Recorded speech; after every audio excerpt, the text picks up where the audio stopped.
To make our mind strong and tranquil, Sant Ramdas has explained Manache Shlok. Shlok number 8. देहे त्यागिता कीर्ती मागे उरावी, मना सज्जना हेची क्रिया धरावी, मना चंदनाचे परित्वा झिजावे, परी अंतरी सज्जना नीववावे. हिंदी में भाषांतर. देह त्याग के बाद अपनी कीर्ति पीछे रहनी चाहिए. हे सज्जन मन, ऐसा ही तेरा बर्ताव होना चाहिए.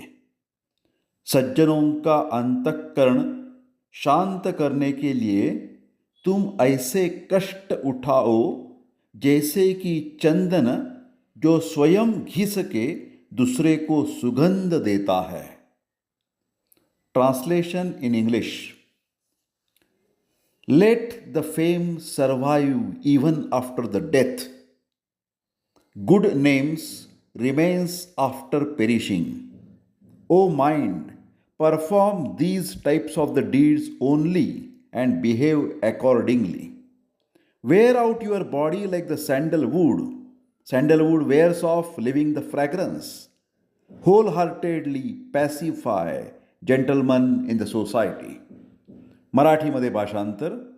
हे मना, मृत्यूनंतर आपली कीर्ती आपल्या मागे राहील अशी सत्प्रवृत्त वर्तणूक आपण जिवंतपणे आचरली पाहिजे. दुसऱ्यांसाठी चंदनाप्रमाणे कष्ट करावे, म्हणजेच जसं चंदन स्वतः झिजून सुगंध देतो तसं.